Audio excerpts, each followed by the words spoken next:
Une heure de dessin animé.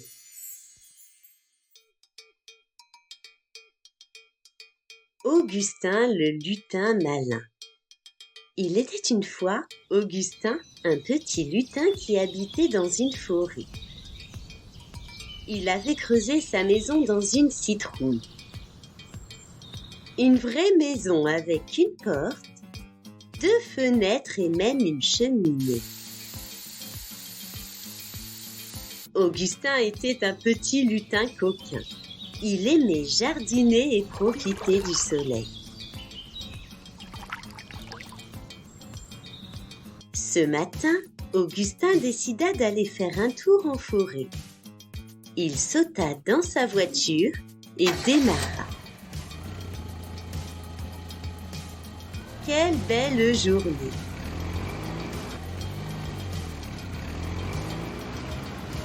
En chemin, il rencontra Pic le petit singe. « Quelle belle voiture! Emmène-moi faire un tour s'il te plaît !»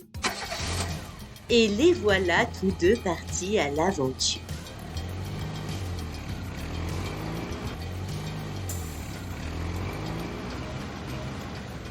Après avoir traversé le pont aux ours, ils aperçurent une silhouette en bord de route.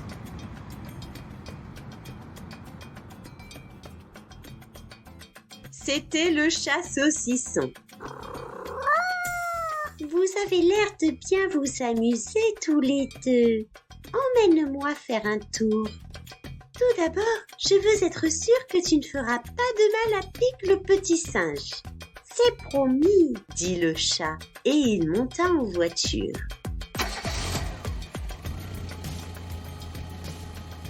Les voilà tous les trois humant l'air frais de la campagne.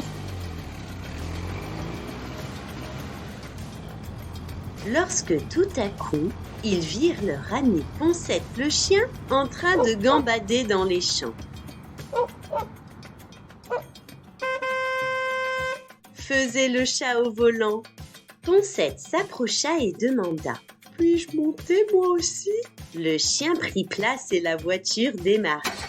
« Oh, regardez ces belles montagnes !» s'écria Augustin.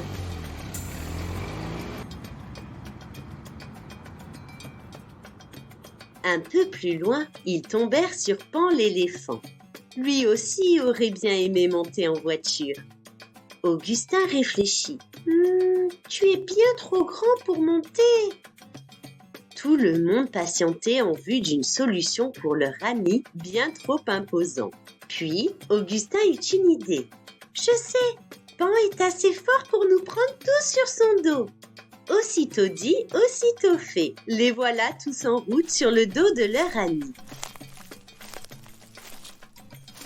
La vue était encore bien plus jolie d'en haut. À la fin de la journée, Pan l'éléphant était épuisé. Il déposa son ami Poncette chez lui, à l'entrée de la ferme de Monsieur Crapouille. « Au revoir, Poncette !»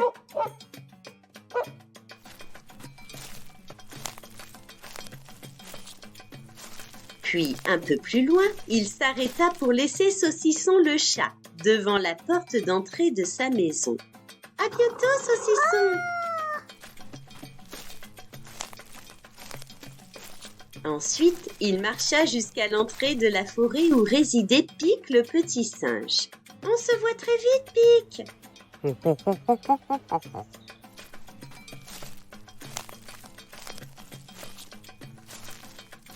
Et enfin, il s'arrêta chez Augustin devant sa citrouille. Les deux amis ne pouvaient se quitter. Augustin dit alors « Si tu veux, tu peux rester dormir à côté de ma citrouille. » Pan l'éléphant était si content d'avoir de nouveaux amis. Augustin entra dans sa chambre. « Bonne nuit, Pan, à demain !» Et il s'endormit paisiblement.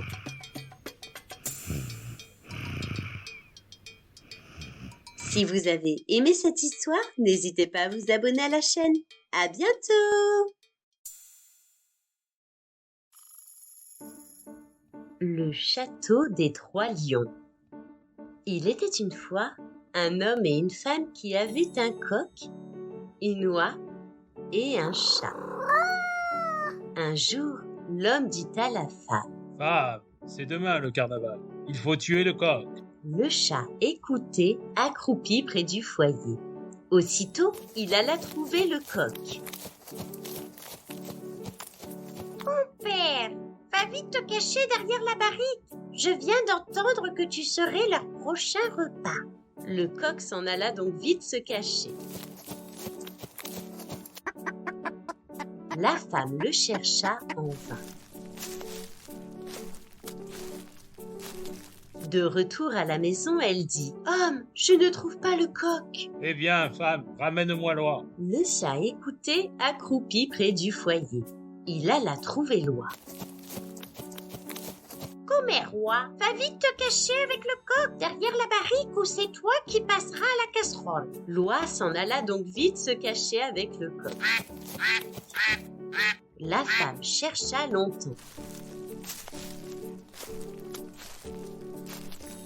Puis dit: Homme, je ne trouve pas l'oie. Eh bien, femme, il faut tuer le chat. Le chat écoutait toujours accroupi près du foyer. Aussitôt, il s'en alla trouver le coq et l'oie derrière la barrique. Mes amis, dit-il, je viens d'entendre la femme dire à l'homme que je suis le prochain sur la liste.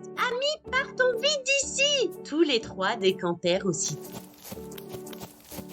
Ils marchèrent encore longtemps.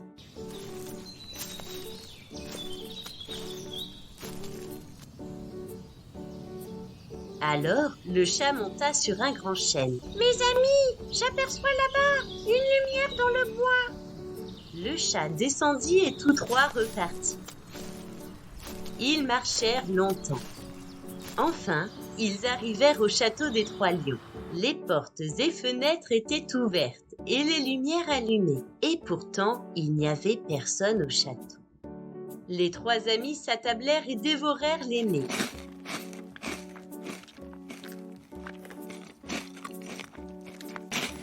Fatigués, ils éteignirent les lumières et fermèrent toutes les portes. Puis le coq alla se coucher sur le toit du château. L'oie se cacha dans l'évier de la cuisine. Et le chat s'accroupit près du foyer. Tout à coup, une porte claqua. C'étaient les trois lions qui rentraient. L'aîné dit: Toutes les portes du château sont fermées et les lumières éteintes. Il y a là de quoi nous méfier. Frère, inspecte les lieux et reviens nous dire ce que tu as vu. Le frère arriva dans l'obscurité jusqu'à la cuisine. Il s'approcha de l'évier, mais l'oie lui béqua la tête. Frère, au secours! Quelque chose se trouve dans l'évier et m'a brandi du grand coup de maillet! Le plus âgé lui dit. Retourne-y et allume d'abord la cheminée. Il repartit dans l'obscurité. Il s'avança vers la cheminée pour avoir du feu. Alors, le chat accroupi lui campa des coups de griffes.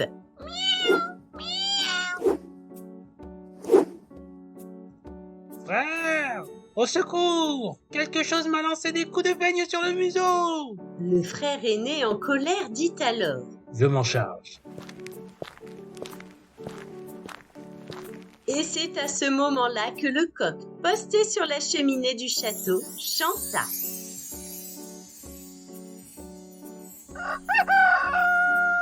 À ce bruit, les trois lions décampèrent pour toujours. Ah! Ah! Le coq, l'oie et le chat demeurèrent maîtres au château. Et ils vécurent longtemps heureux. Si vous avez aimé cette histoire, n'hésitez pas à vous abonner à la chaîne. À bientôt!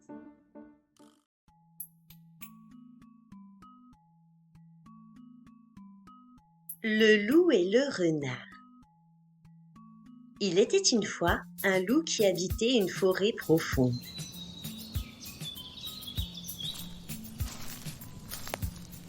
Un beau jour, Il y rencontra Maître Renard. Il lui dit « Mon cher ami, mets-toi en quête de me procurer à manger, sinon je te croque. » Maître Renard s'empressa de répondre « Seigneur Loup, je connais une ferme dont la fermière a fait de délicieux gâteaux. Si vous voulez, nous irons en dérober quelques-uns. » Ils se dirigèrent donc vers la ferme en question.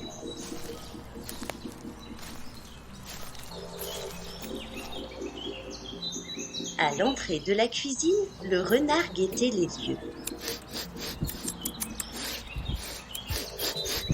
Il furetait si bien qu'il finit par découvrir l'endroit où la ménagère cachait ses gâteaux. Il en déroba quelques-uns et courut les porter au loup. « Voilà de quoi vous régaler, dit-il. Puis il s'éloigna. Le loup ne fit qu'une bouchée des 6 gâteaux.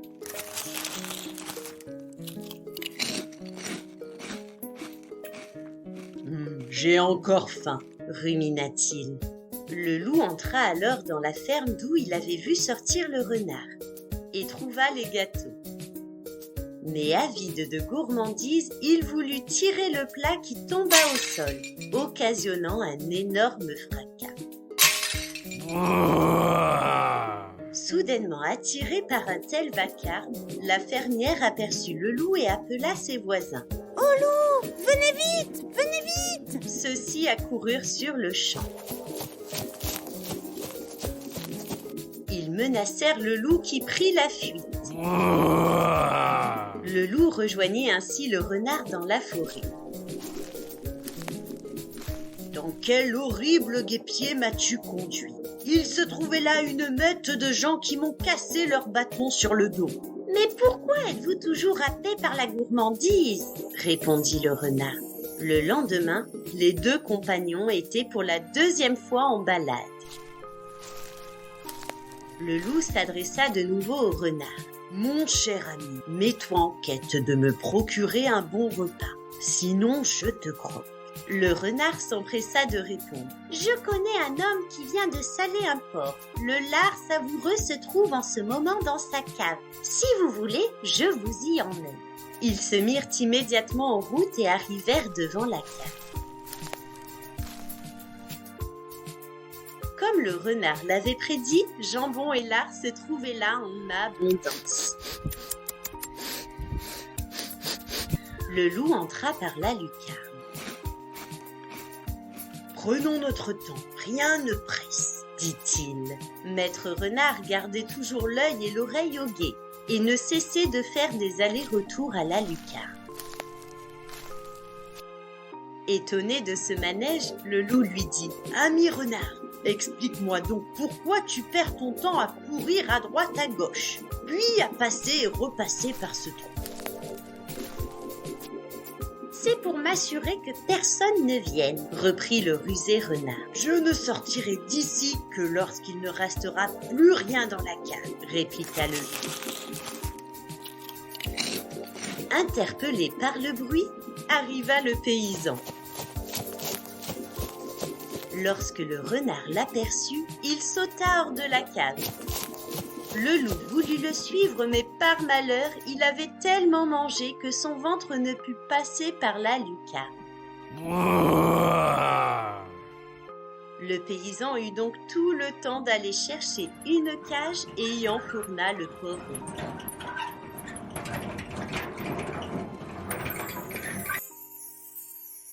Le renard en forêt riait.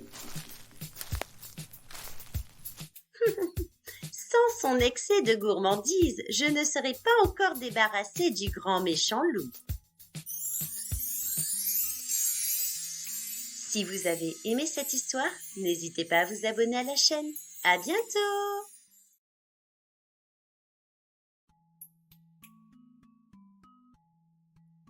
La sorcière Pataplou. Ce matin-là, Malou partit pour l'école. Elle traversa la forêt en chantant. En chemin, elle aperçut un immense pommier rempli de pommes. Puis, elle s'empara d'une pomme et la mangea.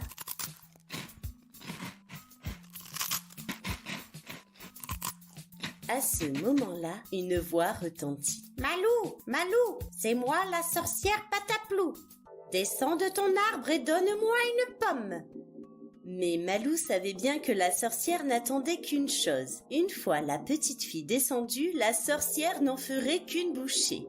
Alors, elle cueillit une pomme de l'arbre et la fit tomber. Celle-ci atterrit directement sur la tête de la sorcière.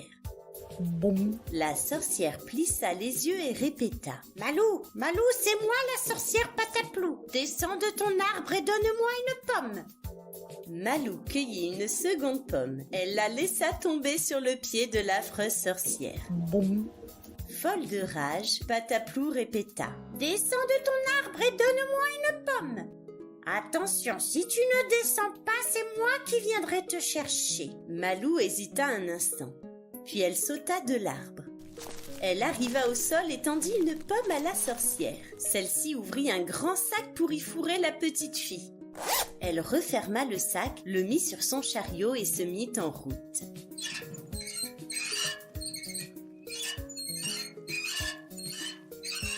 Mais en chemin, Pataplou était fatiguée. Elle décida de se reposer un peu entre les arbres.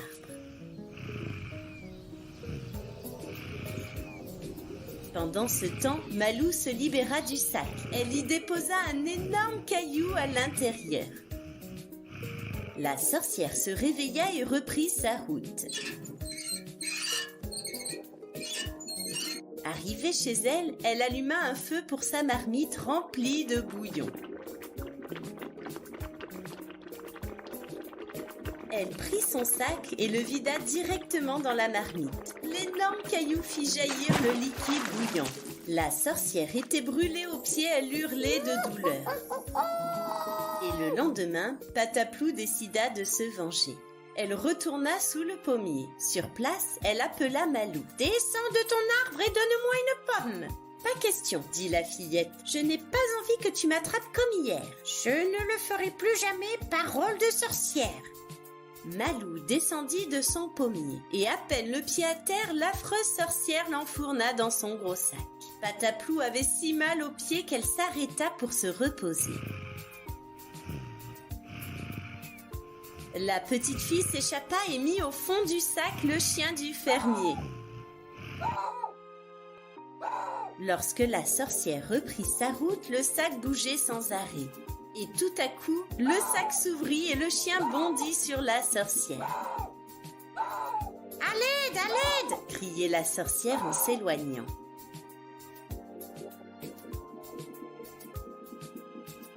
Le troisième jour, l'affreuse Pataplou attrapa de nouveau Malou. Cette fois-ci, elle ne se reposa pas en route.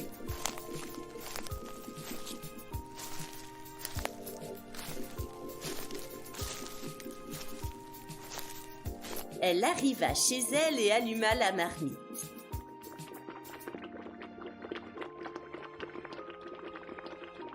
Mais en ouvrant le sac, Malou lui échappa. La petite fille empila 2 tabourets sur une table et monta tout en haut de la pyramide. « Je peux en faire autant !» dit la sorcière. Mais arrivée à mi-chemin, elle perdit l'équilibre et tomba dans la marmite.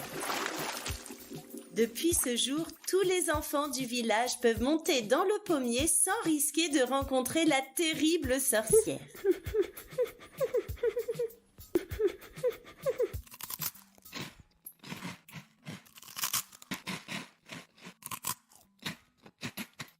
Si vous avez aimé cette histoire, n'hésitez pas à vous abonner à la chaîne. À bientôt!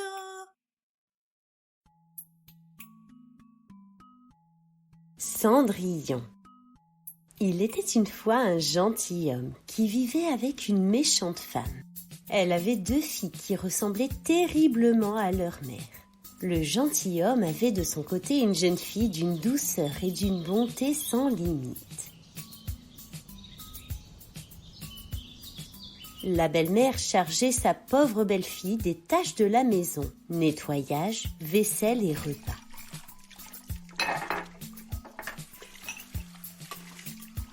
Cette pauvre fille couchait même au grenier, pendant que ses sœurs étaient dans des chambres confortables. Et lorsqu'elle avait fini son travail, elle allait se mettre au coin de la cheminée et s'asseoir près des cendres, ce qui faisait qu'on l'appela Cendrillon. Un jour, le fils du roi envoya un courrier à toutes les jeunes filles du pays pour les convier à un bal. Les deux sœurs étaient surexcitées à l'idée d'y rencontrer le prince. Cendrillon eut une lueur d'espoir d'y participer, mais sa belle-mère la ravisa aussitôt. « Il y a bien trop de ménage à faire à la maison. Tu resteras ici à nous attendre. » Et le jour du bal arriva. Elles partirent toutes trois et Cendrillon les suivit des yeux le plus longtemps qu'elle put. Et lorsqu'elle ne les vit plus, elle se mit à pleurer.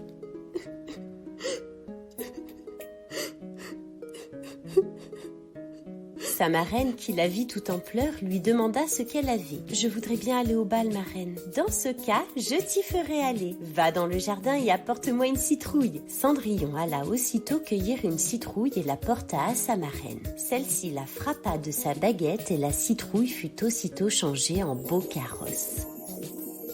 Ensuite, elle trouva 3 souris et d'un coup de baguette, les souris étaient aussitôt changées en beaux chevaux et un cocher.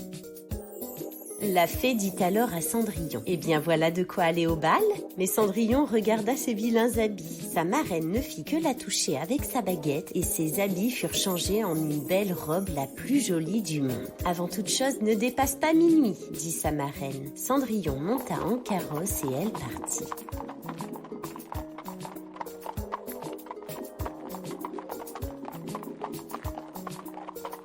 Le fils du roi vit arriver au bal une belle princesse que personne ne connaissait. Il la trouvait divinement belle. Cendrillon était si heureuse d'être ici. Lorsque soudainement, elle entendit sonner minuit. Elle s'en alla le plus vite qu'elle put. Le prince la suivit, mais il ne put la rattraper. Elle laissa tomber une de ses pantoufles que le prince ramassa. Cendrillon arriva chez elle bien essoufflée, sans carrosse et avec ses vieux habits. Et quelques heures plus tard, les deux sœurs ouvrirent la porte. « Je tombe de sommeil. Si tu étais venue au bal, tu ne t'y serais pas ennuyée. Il y est venue la plus belle princesse, la plus belle qu'on puisse jamais voir. » Cendrillon leur demanda le nom de cette princesse, mais elles lui répondirent qu'on ne la connaissait pas et que le fils du roi était fort en peine, qu'il donnerait toute chose au monde pour savoir qui elle était. Elles dirent vrai, car peu de jours après, le fils du roi fit publier qu'il épouserait celle dont le pied serait juste à la pantoufle. On commença à l'essayer aux princesses et à toute la cour. En vain, on l'apporta chez les deux sœurs, mais il leur était impossible de faire rentrer leurs pieds dans la pantoufle. Cendrillon, qui les regardait, dit alors « Puis-je l'essayer ?» Ces deux sœurs se mirent à rire et se moquer d'elle. Le gentilhomme fit asseoir Cendrillon, lui enfila la pantoufle, elle y rentrait sans peine. L'étonnement des deux sœurs fut grand. Là-dessus arriva la marraine qui, ayant donné un coup de sa baguette sur les habits de Cendrillon, les fit devenir une belle robe. Alors ces deux sœurs la reconnurent pour la belle personne qu'elles avaient vue au bal. Elles se jetèrent à ses pieds pour lui demander pardon de tous les mauvais traitements qu'elle lui avait fait souffrir. Cendrillon leur pardonna de bon cœur. On la mena chez le prince, parée comme elle était. Il la trouva encore plus belle que jamais, et peu de jours après, il l'épousa. Cendrillon était désormais heureuse et aimée de son tendre mari. Si vous avez aimé cette histoire, n'hésitez pas à vous abonner à la chaîne. À bientôt!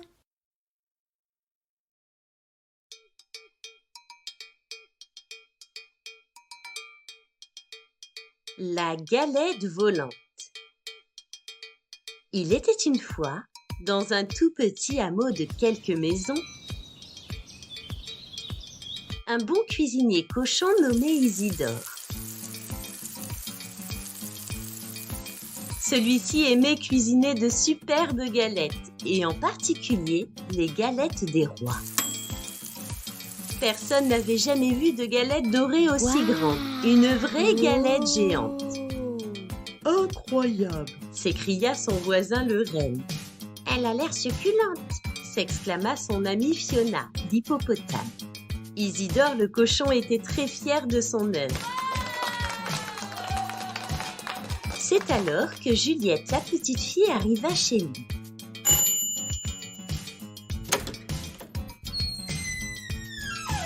Elle était tout aussi surprise. Elle lui chuchota alors à l'oreille. « Avez-vous mis une fève à l'intérieur ?» Le cuisinier s'étonna. « Où avais-je la tête? J'ai oublié la fève. » Une galette sans fève, c'est comme un roi sans couronne. Et il se mit à pleurer. Juliette dit alors « Ne pleurez pas, j'ai ce qu'il vous faut. » Et elle lui tendit une belle fève qui scintillait.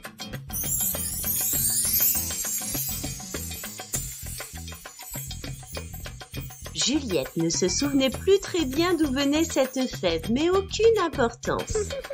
Aussitôt dit, aussitôt fait. La petite fille plaça la fève à l'intérieur de l'énorme galette. Les 4 amis s'attablèrent tout autour de l'énorme gâteau.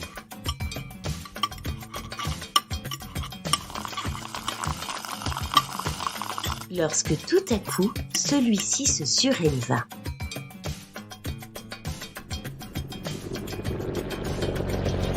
« Avez-vous mis un gros moteur dans votre galette ?»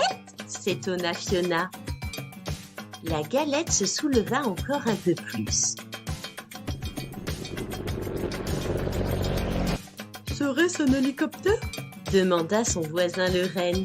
Le cuisinier restait stoïque. Il ne comprenait absolument pas ce qu'il se passait. Soudain, la galette s'éleva encore un peu plus.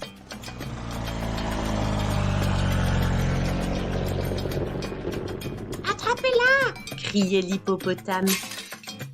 Et les voilà tous trois sur l'énorme gâteau. Tout à coup, la galette s'envola dans les airs. Elle allait si vite et elle était si haute que le voisin le renne en était malade. Le cuisinier ne comprenait pas. Il avait pourtant utilisé la même recette. Soudain, Juliette réalisa. « Mais oui, j'ai changé quelque chose. J'ai ajouté la fève. » Et la voilà commençant à grignoter la galette pour trouver celle-ci.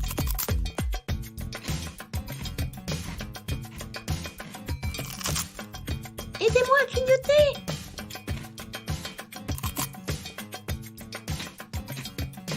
Alors, le voisin et Fiona se mirent à grignoter l'énorme gâteau.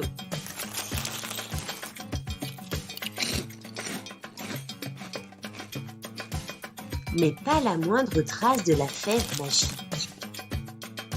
Lorsque tout à coup, Juliette aperçut le fameux objet. Il est là!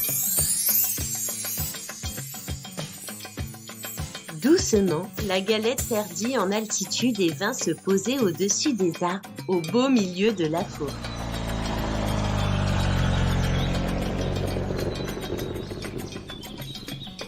Juliette descendit sur la terre ferme. Et elle courut inviter les animaux de la forêt à apprécier cette bonne galette des rois. Venez vite, venez vite! Tous se régalèrent. Et plus jamais ils n'ajoutèrent de fèves magiques dans le gâteau du cuisinier le cochon. Si vous avez aimé cette histoire, n'hésitez pas à vous abonner à la chaîne. À bientôt! Le loup et les 7 chevreaux. Il était une fois une vieille chèvre qui avait 7 chevreaux et les aimait comme chaque mère aime ses enfants. Un jour, elle voulut aller dans la forêt pour rapporter quelque chose à manger. Elle les rassembla tous les 7 et leur dit « Je dois aller dans la forêt, mes chers enfants. Faites attention au loup. S'il arrivait à rentrer dans la maison, il vous mangerait tout cru. Ce bandit sait jouer la comédie, mais il a une voix rauque et des pattes noires. C'est ainsi que vous le reconnaîtrez. »« Ne t'inquiète pas, maman, nous ferons attention, » répondirent les chevreaux, et la vieille chèvre s'en alla. Mais le loup rôdait non loin de là. Il frappa à la porte. Ouvrez la porte, mes chers enfants. Votre mère est là et vous a apporté quelque chose. Mais les chevreaux reconnurent le loup à sa voix rude. « Nous ne t'ouvrirons pas !» cria l'un d'eux. « Tu n'es pas notre maman. Notre maman a une voix douce et agréable et ta voix est rauque. Tu es un loup !» Le loup partit chez le marchand.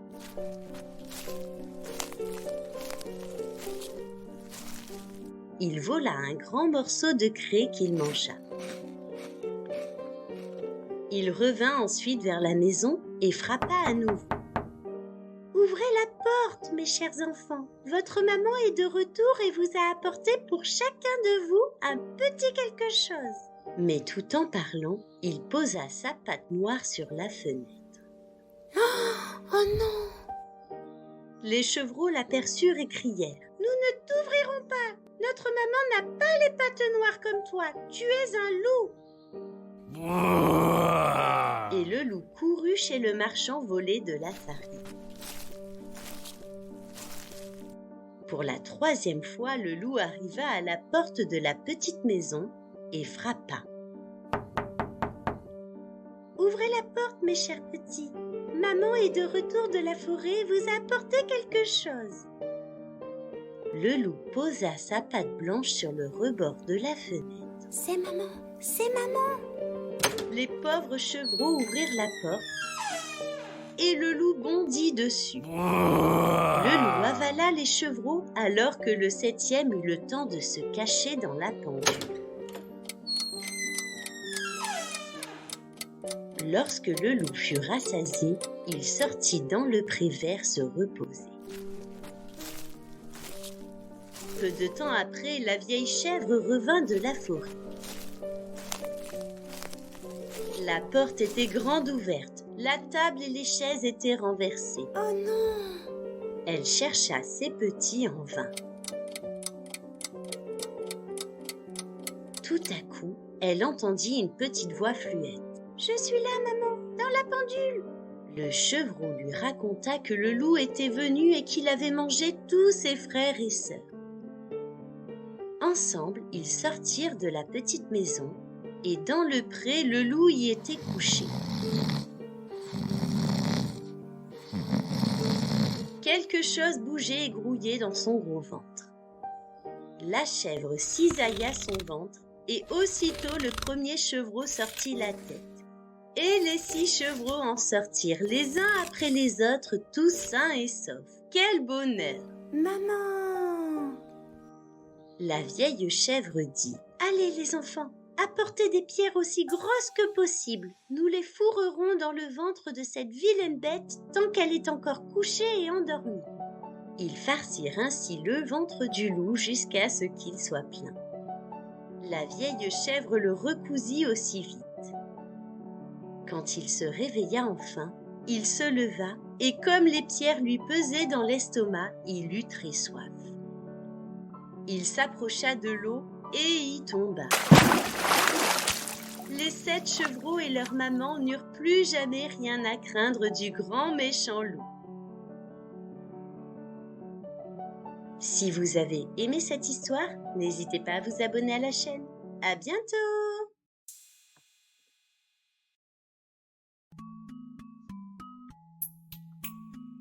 Hervé et le poisson piranha. Il était une fois un petit garçon nommé Hervé qui habitait une jolie maison. Aujourd'hui, Hervé allait fêter son anniversaire.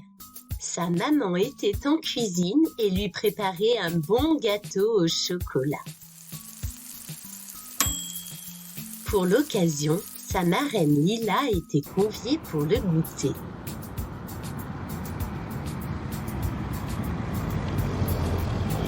Elle sonna à la porte. La maman d'Hervé vint ouvrir. Et quelle surprise! Elle avait apporté au petit garçon un énorme cadeau. Hervé était si content. Oui, oui! Tous les 3 dégustèrent le gâteau. Hervé dévorait son goûter. Il avait hâte d'ouvrir son paquet. Il s'empressa de le déballer. À l'intérieur, un énorme bocal avec un petit poisson rouge. Waouh! Hervé était fou de joie. Cela faisait si longtemps qu'il rêvait d'avoir un poisson. Mais sa maman n'était pas d'accord. « Maman, tu ne peux pas dire non, il est si mignon. Je vais l'appeler Piranha. »« Et pourquoi Piranha ?» demanda sa marraine. « Car j'ai lu dans les livres que les piranhas viennent d'Amérique du Sud. Piranha vient forcément d'une rivière perdue dans la savane. C'est un pêcheur qui l'a attrapé, ramené à son village. Un riche homme d'affaires est passé par là et a acheté le poisson pour ensuite prendre l'avion et le ramener ici.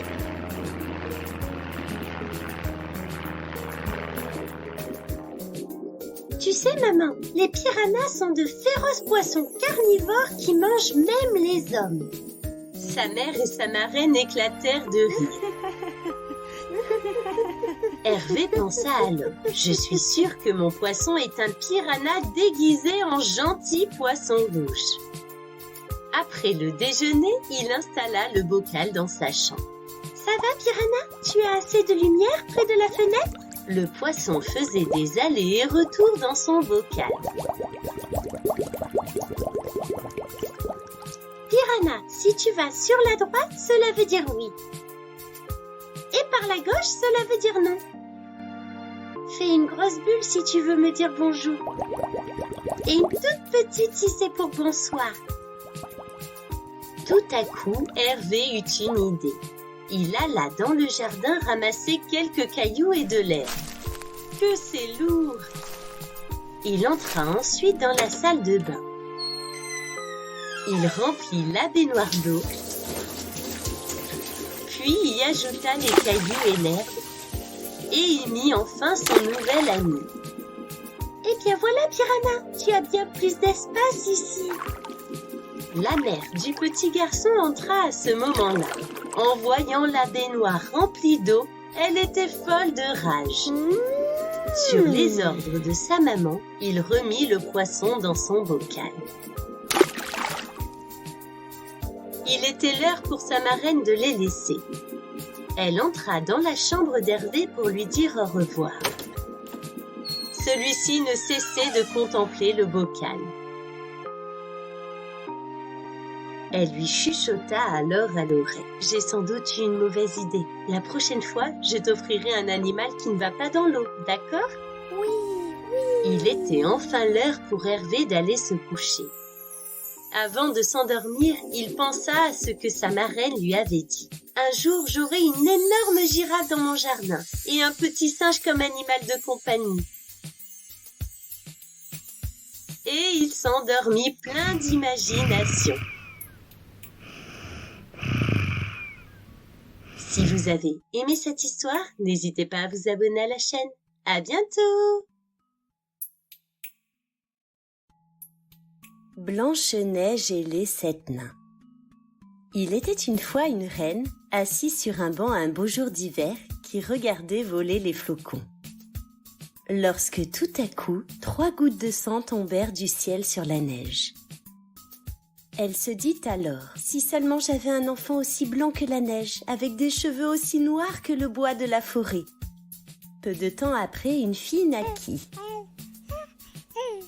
Elle était blanche comme la neige, ses cheveux étaient noirs comme de l'ébène.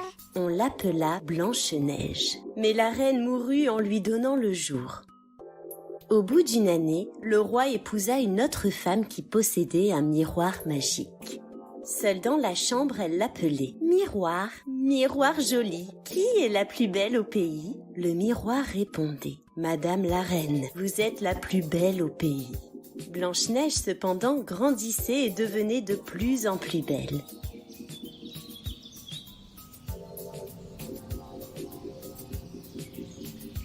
Un jour, la marâtre demanda au miroir « Miroir, miroir joli, qui est la plus belle au pays ?» Celui-ci répondit « Madame la reine, vous êtes la plus belle ici, mais Blanche-Neige est encore 1000 fois plus belle. » La reine en fut épouvantée. Le lendemain, elle fit venir un chasseur. Elle lui dit « Emmène l'enfant dans la forêt, je ne veux plus la voir. » Et tue-la.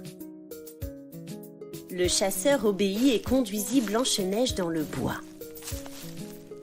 Mais ne pouvant se soumettre aux ordres de la reine, il ordonna à la jeune fille de s'enfoncer au plus profond de la forêt et de ne jamais rentrer. De retour au château, le chasseur présenta à la reine comme preuve de la mort de Blanche-Neige un cœur de cerf. La marâtre en était persuadée, celui-ci appartenait à Blanche-Neige. Et pendant ce temps, la pauvre petite était seule au milieu des bois. Elle marcha longuement jusqu'à apercevoir une petite maison. Dans la maisonnette, tout était minuscule. On y voyait une petite table avec 7 petites assiettes et 7 lits. Blanche-Neige avait si faim qu'elle dévora les assiettes. Et fatiguée, elle alla se coucher et s'endormit.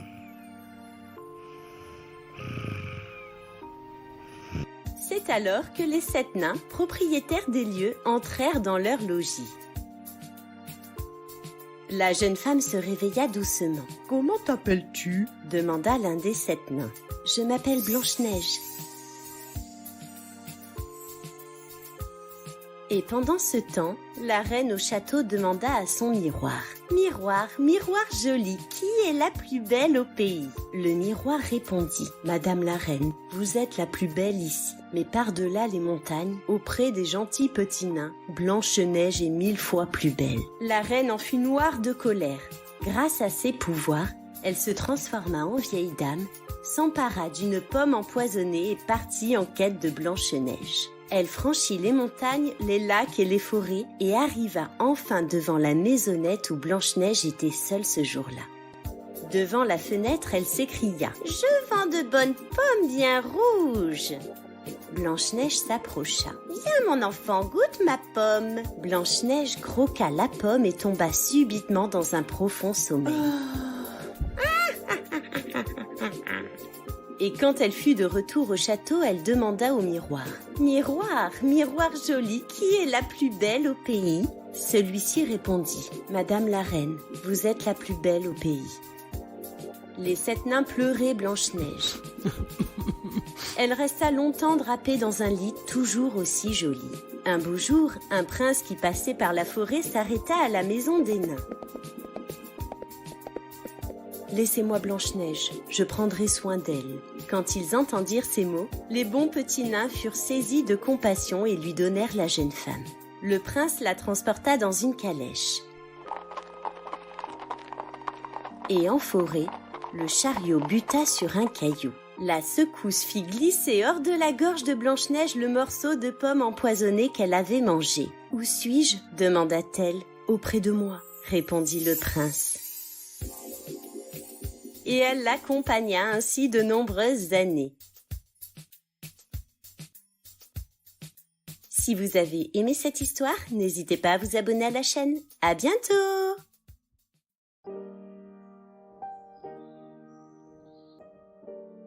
Bobinette la malice et la sorcière.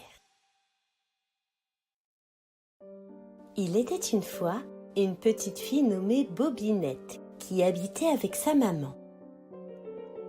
Elle était fort coquine et n'écoutait jamais ce qu'on lui disait. La fillette se faisait constamment reprendre. « Bobinette, sois polie !»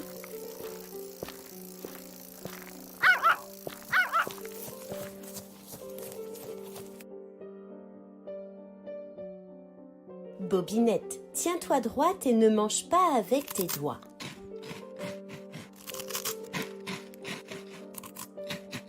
Bobinette ne touche pas n'importe quoi.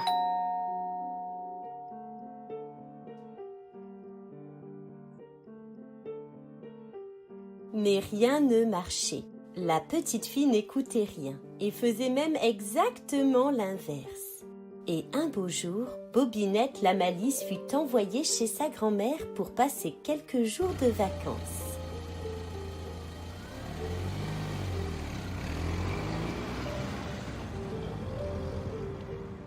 La maison de la grand-mère était située en bord de mer. Quel bonheur! On entendait les vagues se casser sur le sable et le cri rauque des mouettes. Il faisait si beau que la fillette décida d'aller se promener. « Ne va pas trop loin, Bobinette, dit la grand-mère, et elle s'éloigna. La petite fille marcha le long de la plage. Elle humait la bonne odeur des fleurs du printemps. Lorsque tout à coup, elle leva les yeux et vit une vieille maison cachée par des feuillages. Bobinette s'approcha doucement. Elle regarda discrètement par la porte de la serrure. À l'intérieur de la maison, sur l'étagère, elle y voyait des flacons de bonbons, de friandises et des gâteaux de toutes sortes. « Que j'ai faim, et il n'y a personne dans la maison », se dit la petite fille. Elle poussa la porte et entra. À l'intérieur, la décoration était assez particulière, et sous l'échelle, il y avait un crocodile. Elle s'arrêta devant les étagères. Entre les sucreries, un flacon orange l'intriguait beaucoup. Elle se dit « J'adore le jus d'orange » et d'une traite, elle le but. Mais tout à coup, sa peau vira au violet. Ses mains, son visage et ses jambes, aucune partie du corps ne fut épargnée. Affolée, la petite fille vit un autre flacon tout blanc. Cela doit être le médicament, et elle le but.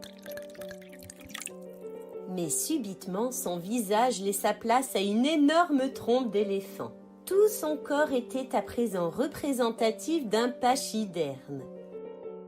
À ce moment, la sorcière de la maison ouvrit la porte d'entrée. La petite fille courut se cacher derrière le fauteuil.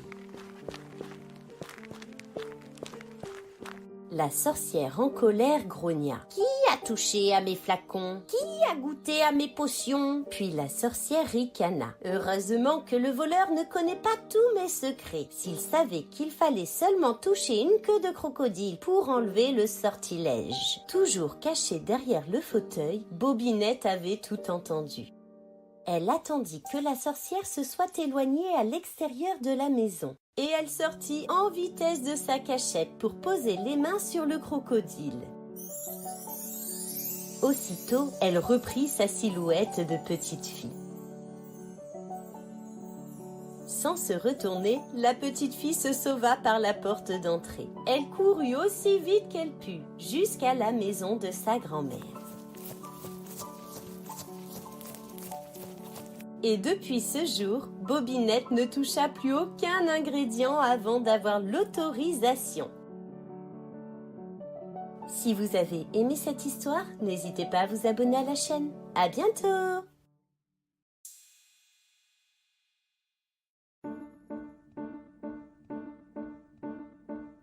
Boucle d'or et les 3 ours. Il était une fois une petite fille qui habitait tout près de la forêt. Elle avait les cheveux si blonds et si bouclés qu'on l'appelait Boucle d'or. Dans la forêt, près de la maison de Boucle d'or, vivait une famille ours. Il y avait le grand ours, le moyen ours et le petit ours. Comme il faisait très beau ce jour-là, et parce que la soupe était bien trop chaude pour être mangée de suite, les 3 ours décidèrent de faire une petite promenade en attendant que le déjeuner refroidisse. Ils laissèrent derrière eux la porte de la maison entr'ouverte. Boucle d'or ce jour-là avait aussi eu l'envie de se promener en forêt. Chemin faisant, elle arriva près de la maison des 3 ours. Alors, comme elle était curieuse de savoir qui pouvait vivre ici, elle s'avança doucement et entra. En arrivant dans la salle à manger, elle remarqua sur la table 3 bols de soupe. Elle s'approcha du grand bol, celui de grand ours, goûta la soupe, mais la trouva bien trop chaude. Elle s'approcha alors du bol moyen, celui de moyen ours, goûta la soupe et la trouva bien trop salée. Elle s'approcha enfin du petit bol, celui de Petit Ours, goûta la soupe et la trouva tellement à son goût qu'elle la mangea jusqu'à la dernière goutte.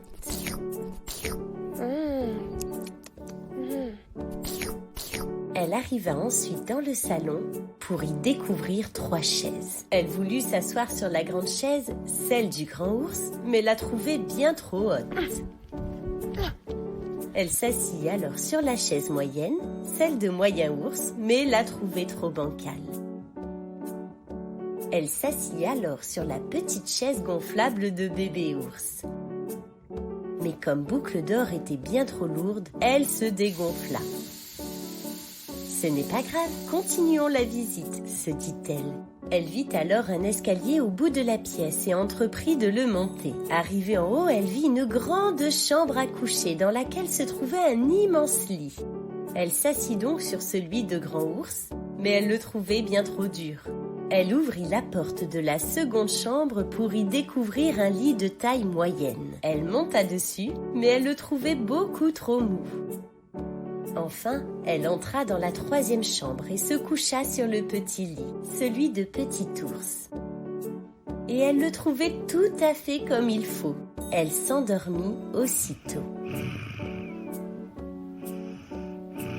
Les 3 ours, comme ils avaient terminé leur petite promenade, rentrèrent à la maison. J'ai faim. Le grand ours, voyant son bol, s'écria « Quelqu'un a touché à ma soupe !» Le moyen ours, voyant son bol, s'exclama « Quelqu'un a aussi touché à ma soupe. » Le petit ours, regardant son bol, dit « Et quelqu'un a mangé toute ma soupe. » Le grand ours avança dans la pièce et vit sa chaise. « Quelqu'un s'est assis sur ma chaise !» Le moyen ours, s'avançant alors vers la sienne, affirma « Quelqu'un s'est aussi assis sur ma chaise. » Et le petit ours, comme il se doit, s'approchant à son tour, pleurnicha. Et quelqu'un a dégonflé ma chaise gonflable. D'un pas décidé, le grand ours se dirigea vers l'escalier qu'il grimpa 4 à 4, suivi par le moyen ours et le petit ours. Le grand ours, une fois dans la chambre, avança vers son lit. « Quelqu'un s'est couché sur mon lit !» Le moyen ours, s'approchant ainsi de sa chambre, dit « Quelqu'un s'est également couché sur mon lit !» Et tous 3 se dirigèrent vers la chambre du petit ours. Petit ours s'étonna alors. « Il y a quelqu'un sur mon lit !» Boucle d'Or, réveillée par la voix des ours, ouvrit les yeux et vit les 3 ours penchés au-dessus d'elle. Elle eut très peur, sauta du lit et dévala les escaliers à toute vitesse. Elle traversa la forêt et courut jusque chez elle. Les 3 ours ne la revirent plus jamais. Si vous avez aimé cette histoire, n'hésitez pas à vous abonner à la chaîne. À bientôt! Peter Pan. Il était une fois 3 enfants habitant une belle maison dans une grande ville. Wendy, l'aîné de la famille, et ses 2 jeunes frères, Jean et Michel, dormaient dans la même chambre. Tous les soirs, elle racontait à ses frères les aventures de Peter Pan, un jeune garçon qui ne voulait pas grandir. Elle était convaincue que ce personnage existait et elle en avait la preuve dans le tiroir de sa commode. Par une belle nuit, alors que les enfants dormaient paisiblement, Peter Pan vint discrètement leur rendre visite. Il entra dans la chambre, mais celui-ci fut rapidement poursuivi par Nana, la chienne de la famille. En partant, il oublia son ombre. Un soir, les parents des 3 enfants étaient de sortie.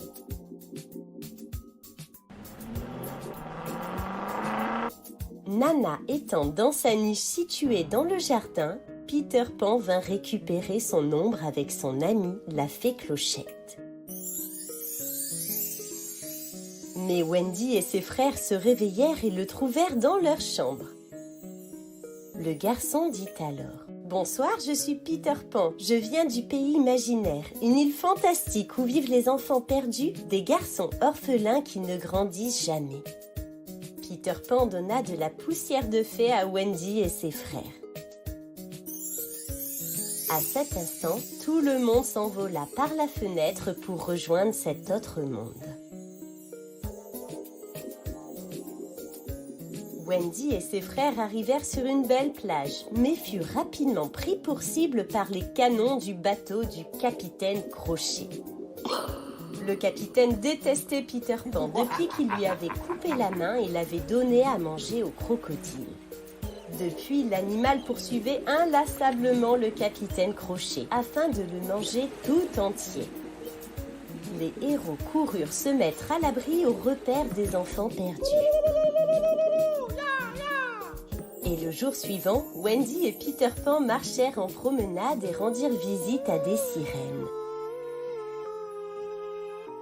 Quant à Jean et Michel, ils s'amusaient au repère des enfants perdus, avec Lily la tigresse, la fille du chef. Mais le matin suivant, Lily la tigresse avait disparu.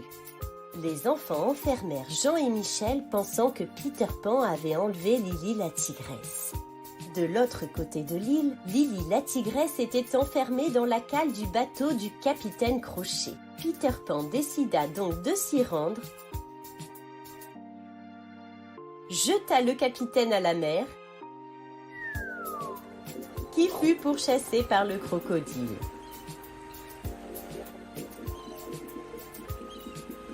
Puis il libéra la petite fille.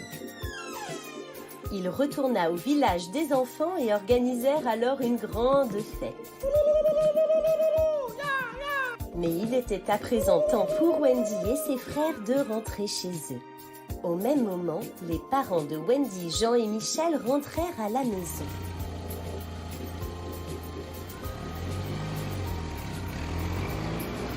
Ils arrivèrent dans la chambre de leurs enfants et les trouvèrent tous endormis.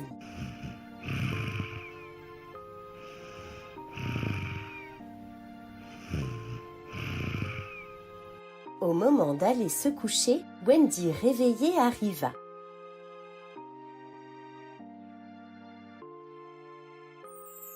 Elle raconta à ses parents avec beaucoup de détails le long voyage qu'elle venait de faire avec ses frères. Les parents finirent par croire en l'existence de Peter Pan. Et depuis ce jour, ils décidèrent alors d'adopter tous les enfants perdus orphelins. Si vous avez aimé cette histoire, n'hésitez pas à vous abonner à la chaîne. À bientôt!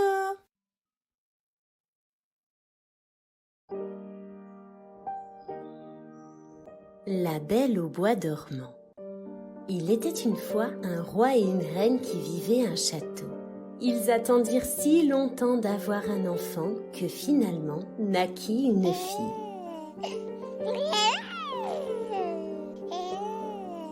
Lors d'une grande fête, on donna pour marraine à la petite princesse toutes les fées qu'on put trouver dans le pays.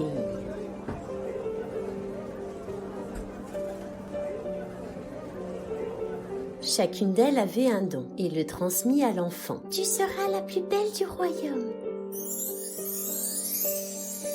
Tu chanteras comme un rossignol. Et les fées continuaient de défiler devant le landau. La petite fille était alors si parfaite. Et lors du repas, on vit entrer une vieille fée.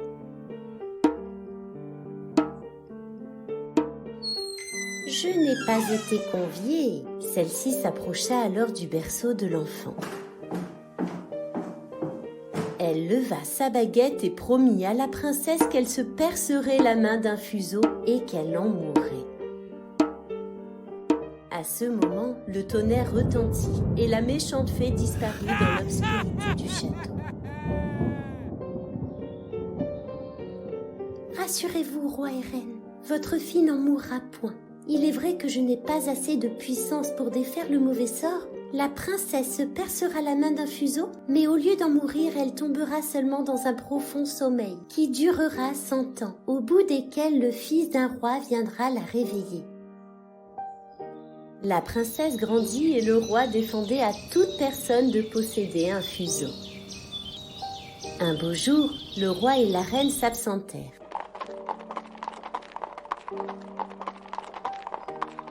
La jeune princesse, par curiosité, monta jusqu'en haut du donjon. Une vieille dame était seule à filer sa quenouille. « Oh, que c'est joli, puis-je essayer ?» Elle prit le fuseau, s'en perça la main et tomba évanouie. La vieille dame cria au secours. « À l'aide! À l'aide !» Le roi et la reine revinrent de leur promenade.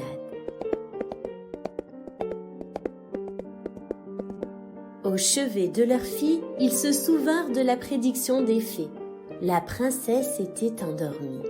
Le roi et la reine défendèrent quiconque de s'approcher de la princesse afin de la préserver. Et pour ce faire, la fée fit pousser une forêt impénétrable tout autour du château.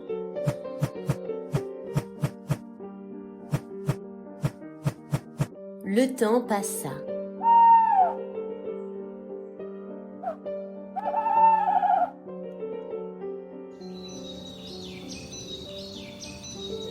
Et au bout de 100 ans, un prince d'un village voisin partit en forêt. Il vit au loin la pointe du château et demanda à son serviteur ce que c'était.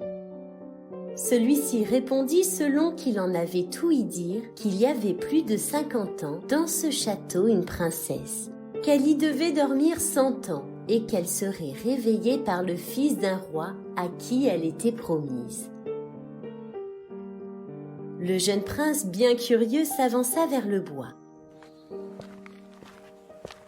Tous les arbres, ronces et épines s'écartèrent d'eux-mêmes pour le laisser passer. Il entra dans le château et traversa plusieurs chambres. Il pénétra finalement dans une chambre et il vit sur le lit une jeune princesse. Il s'approcha doucement et se mit à genoux auprès d'elle. Tout à coup, un enchantement se fit ressentir dans toute la pièce.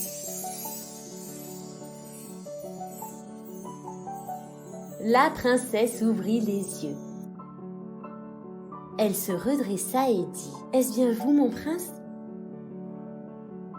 Depuis ce jour, ils vécurent heureux, se marièrent et tous les villageois s'en réjouissaient.